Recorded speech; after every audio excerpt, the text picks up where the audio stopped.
Hello बच्चों, कैसे? उम्मीद करता हूँ बढ़िया होंगे। यह आज 13 दिसंबर का पेपर है और इसकी आंसर शीट मैं इसमें बताने वाला हूँ। अपने आंसर मैच करके मुझे कमेंट बॉक्स में बताना आप लोग कितने नंबर का इसको करके आए हो। चलिए देखते हैं। पहला खंड आपको मिला और इसमें आपको बताना था कौन सी भिन्न आकृति है। तो आपने सभी आकृतियों को इससे मिलाना है और देखना कौन सी भिन्न है। तो सभी आकृति में देखो बिल्कुल सेम सेम है, लेकिन ये वाली आकृति जो आपके ऑप्शन नंबर डी है ये भिन्न है, क्योंकि ऊपर वाला हिस्सा इधर की तरफ है और नीचे वाला हिस्सा इधर की तरफ है, इसलिए ऑप्शन नंबर डी आपका राइट आंसर हो जाएगा। उसके बाद हम देखते हैं क्वेश्चन नंबर 2। क्वेश्चन नंबर 2 में हमें देखना है यहाँ पर कौन सी हमारी आकृति भिन्न है। तो आपने सभी आकृतियों को मैच किया। मैच करने के बाद आपने देखा कि इस वाली आकृति में ये वाला कोण आपका है और यहाँ पे देखेंगे तो ये भी आपका 90 डिग्री है, ये कोण भी आपका 90 डिग्री है, लेकिन ये वाला आपका 90 डिग्री नहीं है, 90 डिग्री से ज़्यादा है, यानी कि अधिकतम कोण बना हुआ है, इसलिए ऑप्शन नंबर डी आपका राइट आंसर हो जाएगा। उसके बाद हमने देखा क्वेश्चन नंबर 3 में यहाँ पर आपको कुछ इमेज दी गई है। इन सभी इमेज में जब आपको ध्यान से देखा तो ये भी आपकी मिरर इमेज है, ये भी आपकी मिरर है, ये भी यानी कि उल्टी इमेज है मिरर, लेकिन ये आपका सीधा लिखा हुआ है, इसलिए ऑप्शन नंबर डी आपने जिस बच्चे ने लगाया उनका ये सही गया हुआ है। Question number 4।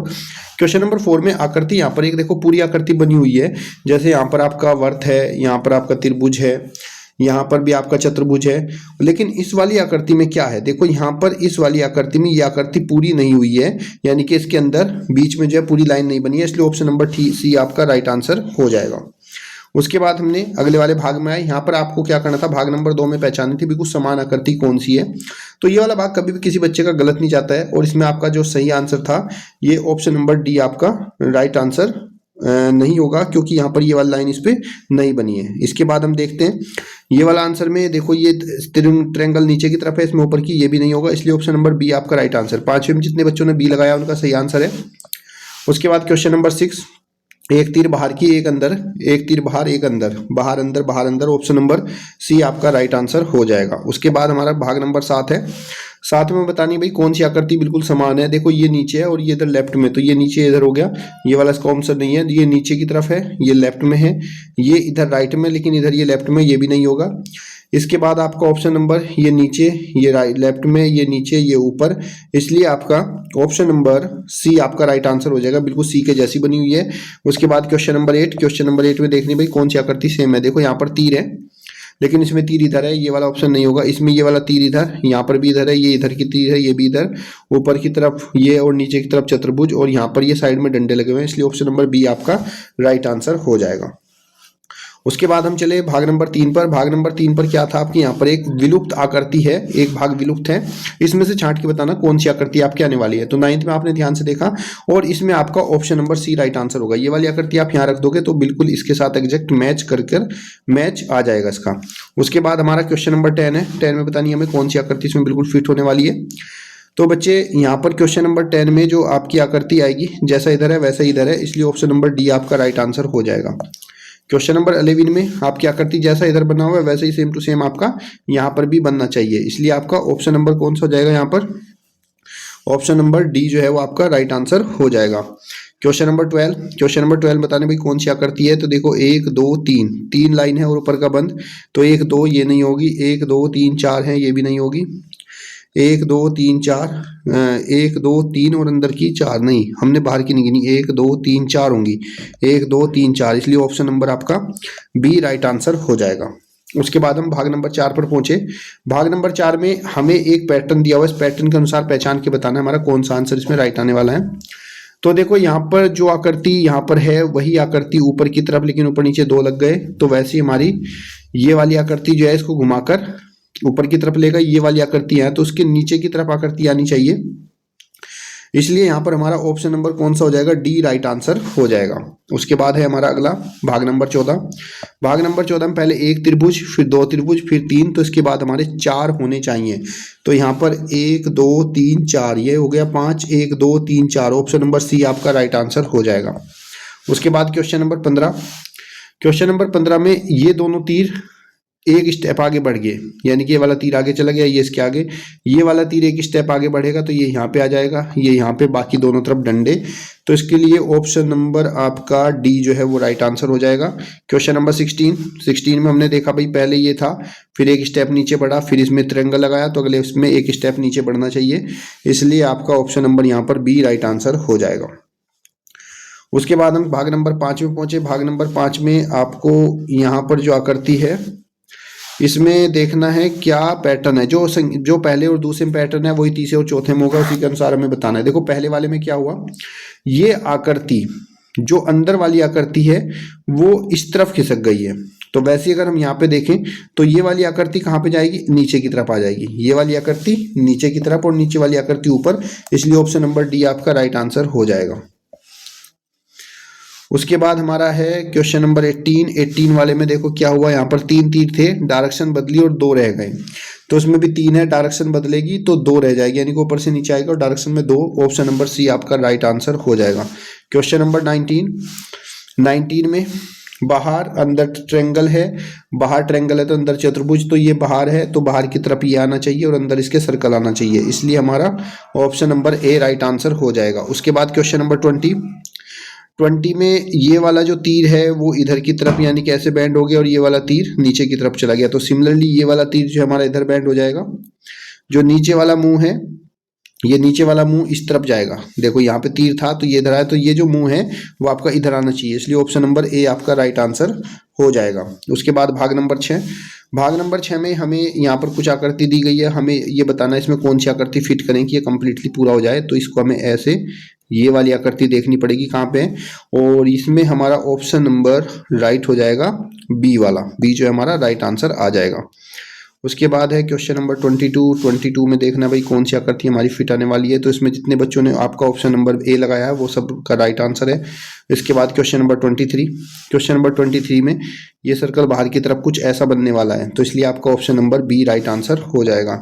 क्वेश्चन नंबर 24 में ये वाली आकृति आपको ऐसे मिलानी है, इसलिए यहाँ पर हमारा ऑप्शन नंबर बी जो है वो राइट आंसर हो जाएगा। उसके बाद भाग नंबर 7, अभी तो मैं आपको ये बता रहा हूँ, अगली क्लास में इसको बहुत ही लंबा एक्सप्लेन करेंगे, लेकिन अभी फिलहाल आप लोगों को सिर्फ इसके उत्तर बता रहा हूँ। तो नीचे से ऊपर की तरफ जाएगा और ये आपका पहला दूसरे स्टेप में रहना चाहिए, तो नीचे से दूसरा स्टेप, ऑप्शन नंबर बी आपका राइट आंसर हो जाएगा। अगला क्वेश्चन है आपका ये वाला, इसको आपको बताना है भाई कौन सी होगी। तो टी आपका ये सीधा का सीधा ही रहेगा, फिर वी रहेगा और फिर नीचे टी वी टी, तो ये आपका option number T V T option number 1 आपका राइट आंसर हो जाएगा। उसके बाद ये वाला है, ये एरो आपका ऐसे ऐसे और फिर ये इधर की तरफ चलता हुआ नजर आएगा, तो यहाँ पर आपका option number B right answer हो जाएगा। क्वेश्चन नंबर 28 में बतानी है भाई मिरर इमेज कौन सी होगी। देखो जैसे ये यहाँ से बाहर की तरफ जा रहा है वैसे इधर भी इससे बाहर की अंदर की तरफ जाएगा, इसलिए हमारा यहाँ पर ऑप्शन नंबर बी जो है वो राइट आंसर हो जाएगा। उसके बाद आपका भाग नंबर 8 में आपको बताना भाई पेपर को मोड़ना है, मोड़कर काटना है, काटकर खोलना है, और खोलने के बाद आपको पेपर कैसा दिखेगा। तो आप यहाँ पे देखोगे तो आपको ये कोना ऐसा ही कटा हुआ नजर आएगा और नीचे की तरफ ये कोना इधर की तरफ कटेगा, और फिर जब हम इसको खोलेंगे तो ये पूरा गोल बन जाएगा और बाकी के कोने भी हमारे ऐसे ही कटे हुए हमें यहाँ पे नजर आने वाले हैं। तो हमने ध्यान से देखा और ये वाला में हमें ऑप्शन नंबर मिल जाएगा डी जो है वो हमारा राइट आंसर हो जाएगा। उसके बाद क्वेश्चन नंबर 30 में पेपर को मोड़ना है, मोड़कर काटना है और काटकर खोलेंगे। तो जब हम इसको खोलेंगे तो ये ट्रायंगल हमें जो हमारा इस डायरेक्शन में ट्रायंगल है वही सेम टू सेम हमें नीचे की तरफ भी मिलेगा। यहाँ पर एक डॉट मिलेगा और ये ट्रायंगल मुझे यहाँ पर कुछ ऐसा नजर आएगा। तो फाइनली हमारा जो आंसर होगा वो मिल जाएगा हमें ये इस डायरेक्शन में, तो यही direction option number C right answer हो जाएगा। क्वेश्चन नंबर 31 में इसने 2 कट लगाए हैं, एक कट यहाँ पे लगाया और एक कट इसका यहाँ पर लगाए। तो इन दोनों कट के अकॉर्डिंग जब हम इसको खोलेंगे तो ये कट हमें यहाँ पर पूरा का पूरा ऐसे नजर आएगा और ये कट मुझे यहाँ पर भी ऐसा का ऐसा ही नजर आएगा, और सिमिलरली जब हम इसको खोलेंगे तो ये कट नीचे की तरफ भी हमें ऐसा ही नजर आएगा और ऊपर की तरफ भी कट ऐसा ही नजर आएगा। तो फाइनली हमारा जो ऑप्शन होगा वो बी वाला राइट आंसर हो जाएगा। उसके बाद क्वेश्चन नंबर 32 है। 32 में हमें ये ट्रायंगल दिया है, इसको मोड़ा है, मोड़कर हमने खोला है, खोलने पर देखो ये आकृति यहाँ पर ऐसी कटी हुई है, तो ये आकृति यहाँ पर ऐसी ही कटेगी और ये क्रॉस हमें नीचे की तरफ दोनों तरफ, ऑप्शन नंबर बी आपका राइट आंसर हो जाएगा। उसके बाद भाग नंबर 9 है। भाग नंबर 9 में हमें बतानी है इन आकृति से मिलकर कौन सी आकृति बनी है। तो इसमें आपने बच्चे देखना है कौन सी आकृति आपकी बनी हुई है यहाँ पर इन दोनों आकृति से। तो आपने अगर इसको ध्यान से देखा तो आपको नजर आया कि यहाँ पर ये आकृति आपके option number B right answer हो जाएगा। उसके बाद इसमें मिलाएंगे कि इसमें 34 में कौन कौन सी आकृति हमारी मिली हुई है। तो 34 में आपने देखा ये वाली आकृति यहाँ गई, ये वाली आकृति यहाँ, और ऊपर की आकृति यहाँ पर आ गई। ऑप्शन नंबर ए आपका राइट आंसर हो जाएगा। क्वेश्चन नंबर 35 में एक छोटा ट्रायंगल है उसके ऊपर फिर बड़ा ट्रायंगल है, उसके फिर दो भाग है। ऑप्शन नंबर सी आपका राइट आंसर हो जाएगा। क्वेश्चन नंबर 36 में आपको ये दोनों भाग लगाने हैं, यानी कि इन दोनों को हम जब बैंड करके जोड़ेंगे तो हमारा यहाँ पर ऑप्शन नंबर जो है बी वो राइट आंसर हो जाएगा। उसके बाद हमारा भाग नंबर 10 है। भाग नंबर 10 में हमें ये वाली आकृति ढूंढनी है। ये वाली आकृति आपको किस में मिलने वाली है? तो यहाँ पर आपने देखा एक जेड फॉर्म हो रहा है, ये जेड इस तरीके से बन रहा है। तो फाइनली आप जेड बनाओगे तो ये कुछ इस तरीके से बनेगा, इसलिए ऑप्शन नंबर ए आपका राइट आंसर हो जाएगा। इस वाली आकृति में आपको एस ढूंढना है, तो आपको जो एस है वो यहाँ पर इस आकृति में इस तरीके से मिल जाएगा। ऑप्शन नंबर बी आपका राइट आंसर। क्वेश्चन नंबर 39 में आपको वाई देखना है, और ये वाई जो है वो आपका कहाँ पर बना है? ऐसे करेंगे, ऐसे ऐसे, और ये वाई आपको यहाँ पर मिल जाएगा। ऑप्शन नंबर ए आपका राइट आंसर। इसमें आपको ये वाली आकृति बतानी है, ऐसे करके क्रॉस कहाँ पे जा रही है। सो आपने देखा ये वाली आकृति जो है आपकी क्रॉस करके कुछ इस तरीके से यहाँ पे मिलेगी। ऑप्शन नंबर बी आपका राइट आंसर हो जाएगा। उसके बाद हमारा खंड नंबर 6 था अंगणित का। अंगणित में हमारा जो पहला वाला क्वेश्चन है जिसमें 999/1000 है, तो 3 के बाद दशमलव लगेगा। ऑप्शन नंबर सी आपका राइट आंसर हो जाएगा। उसके बाद हमारा 238/1000 लिखेंगे, ये हो जाएगा हमारा 238/1000। इसको अमल करेंगे, 2 × 2, 2 × 2, 2 × 18 और 500, 119/500। ऑप्शन नंबर आपका ए राइट आंसर हो जाएगा। अगला प्रश्न है 100 सेंटीमीटर को मीटर स्क्वायर में बदलो, तो इसको हम 10,000 से हमें भाग करना पड़ेगा। 2 0 2 0 करें 0.01। ऑप्शन नंबर बी आपका राइट आंसर। 3 बार गुणा करेंगे तो 3 के बाद दशमलव। ऑप्शन नंबर बी आपका राइट आंसर। इसके बाद हम इसको हल करेंगे। यहाँ पे पहले हमें भाग करना है, 3/3/2 से भाग करेंगे तो 1 आएगा, 1 की गुणा 2 से करेंगे तो 2 आएगा, 2 दूनी 4 3 7, तो ये आपका 7/2 हो जाएगा। ऑप्शन नंबर सी आपका राइट आंसर हो जाएगा। उसके बाद क्वेश्चन नंबर 46 है। 0.2 और 0.03 का गुणनफल 6 होगा, लेकिन 3 के बाद दशमलव। ऑप्शन नंबर एक आ जाएगा 0.006। अगला है आपका 47 64 के सभी गुणनफलों का योगफल क्या होगा? 64 के सभी गुणनफल क्या होगा? 1 के पहाड़े में 64 आता है, 2 के पहाड़े में 64 आता है, उसके बाद 4 के पहाड़े में 64 आता है, फिर आपका 8 के पहाड़े में 64 आता है, फिर 16 के पहाड़े में 64 आता है, फिर 32 के पहाड़े में 64 आता है, फिर 64 के पहाड़े में 64 आता है। जोड़ लेंगे, 2 और 1 3 4 7 7 8 15, 15 और 6 21, 22 23 और 4 27। तो यहाँ पे लिखेंगे 7, हासिल लगे 2, 2 और 1 3 3 6 6 12, तो ऑप्शन आएगा 127। ऑप्शन नंबर सी आपका राइट आंसर। 20 और 30 का सार गुणनखंड क्या है? ऐसी संख्या जिससे 20 और 30 दोनों के दोनों कट जाएंगे, वो है आपका 10। 10 से 20 और 30 दोनों कट जाते हैं। अगला प्रश्न है आपका निम्नलिखित में से को सरल करने पर क्या प्राप्त होगा? तो यहाँ पर हमारी संख्या ये आपको दी गई है 6.062 और -60.82, फिर प्लस है, यानी कि इसको सोल्व करके ऐड करके देख लेंगे क्या आएगा आंसर, वो मैं बता दूंगा। थोड़ा सा यहाँ पे ब्लर है, अगली क्लास में ले लूंगा। 1 और 11 के मध्य कितनी अभाज्य संख्या है? 1 और 11 का भाज्य होंगे 2 3 5 7, बस यही होती है 1 2 3 4, 1 2 3 5 7। तो हमारी अभाज्य संख्या होंगी वो 4 होंगी 1 से 11 के बीच में। उसके बाद है 999 और 9,999 का गुणनफल क्या होगा? तो ये बहुत ही सिंपल सा था, 9,999 और 999 को, तो ये 999 और इसके आगे एक बार 9, फिर यहाँ पे 3 0 लगा के इसमें से 999 घटा देंगे। 10 में से 9 गया 1, 8 8 8 9 9 9, तो 999 881 999 881 999 का गुणनफल गुणा करनी है ना। तो इसमें से हमने क्या किया, 999 के आगे 3 0 लगाई और यहाँ पर हमने लिखा 999 को 1 से घटा, 10 में से 9 गया 1, 9 में से 9 गया 0, सॉरी बच्चों 9 में से 9 गया 0 8, तो आएगा 999 8001। मुझे लगता है यहाँ पर 10 में से 9 गया, ऑप्शन ही गड़बड़ है क्या आप लोगों का? 1 2 3 4 900 1000, 1 2 3 0 लगा दी, 999 को उसमें घटा दिया।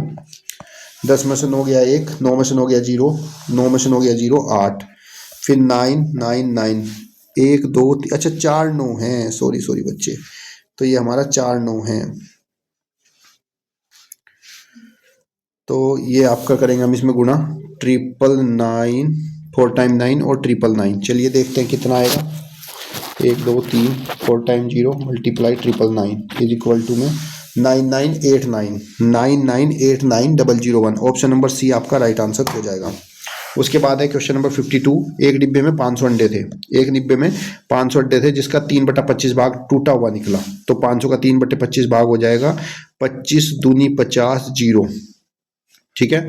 20 या 60 अंडे टूट गए 500 में से, तो बचे 440। उसके बाद कुल 1/5 भाग मेहमानों के लिए रखना है निकला, तथा कुल का 1/5 भाग, कुल का 1/, यानी कि 100 अंडे जो हैं उनके लिए रखने हैं मेहमानों के लिए। उपयोग किए जाने वाले अंडों की संख्या बताओ कितनी आएगी। 440 में से 100 माइनस कर देंगे तो 340 हो जाएंगे। ऑप्शन नंबर सी आपका राइट आंसर हो जाएगा। एक दुकानदार 200 रुपये की एक दीवार घड़ी खरीदी, उसे 40 रुपये के लाभ के साथ बेच दिया, कितने का बेचेगा? 240 का। एक फल विक्रेता ने 1500 रुपये 1500 सेब खरीदे, उन्हें अपनी दुकान पर लाने के लिए 100 रुपये खर्च किए, उसने सेब 2236 के बेच दिए, तो 2236 के बेच दिए, 1600 रुपये इसने इसको खर्च किए। घटाएंगे 6, 3, 12 में से 6 गया 6, तो उसको 636 का लाभ हो गया। ऑप्शन नंबर बी आपका राइट आंसर। उसके बाद है एक रेलगाड़ी जयपुर से प्रातः 10:45 पर चली और सांझ को 3:30 पर पहुंची। 12 3 कितने थे? 15 30 में से 10:45 हम लोग घटा देंगे, 30 और 60 कितना हो जाएगा? 90, 90 में से 45 जाएगा 45, इधर बचेगा 15 में से गया 14, 14 में से 10 गया आपका 14 में से जल गया आपका बचेगा 90 में से 45 जाके 45 बचेगा, और इधर 14 में से 10 जाके 4, तो फाइनली 4 घंटे 45 मिनट। ऑप्शन नंबर बी आपका राइट आंसर। एक व्यंजक लुप्त है, लुप्त वाले व्यंजक को बताना है, तो यहाँ पर हम क्या करेंगे? पहले 5394 में से 86 को 2 बार घटा देंगे। 5394 -86 घटाने पर 5222 और भाग कर देंगे इसको 86 से, तो आएगा आपका यहाँ पर 677। ऑप्शन नंबर ए आपका राइट आंसर हो जाएगा। उसके बाद अगला सवाल है, एक आयत के सभी कोणों का योगफल कितना होता है? एक आयत के सभी कोणों का योगफल 360 होता है। एक पंचभुज जिसका परिमाप 80 सेंटीमीटर है, उसकी 4 भुजाओं की लंबाई का योगफल 63 है, तो उसकी 5वीं भुजा की लंबाई क्या होगी? एक पंचभुज है, 4 भुजा का 63 है, तो 80 में से हम लोग 63 को माइनस कर देंगे। 10 में से 3 गया 7 और 7 में से 6 गया 1, तो उसकी 17 हो जाएगा। उसके बाद है 59 पर 115 परिवार के बच्चों का प्रत्येक परिवार में कितने बच्चे हैं? इन आंकड़ों को दंड ग्राफ द्वारा दिया परिवारों में उन परिवारों की संख्या जिसमें कोई बच्चा नहीं है, जिसमें कोई बच्चा नहीं है उन परिवारों की हमें संख्या बतानी है। तो यहाँ पर दंड से, तो यहाँ पर 115 परिवार हैं और यहाँ पे हर एक परिवार में कुछ कुछ बच्चे हैं। देखो पहले वाले में कितने हैं? 5 बच्चे, इसको जोड़ लो। फिर दूसरे परिवार में कितने हैं? आपके 20 बच्चे हैं, इनको भी प्लस कर लो, तो ये हो गया आपके 5। दूसरे परिवार में कितने हैं? 20।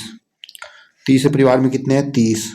चौथे परिवार में कितने हैं? 35। सबको जोड़ लो यहाँ पे, तो 5 5 हो गया 10, 3 2 5 3 8 और 1 90। 90 परिवार से जिसमें बच्चे हैं, तो पूछा कितने में बच्चे नहीं है, तो 115 में से 90 को माइनस कर देंगे।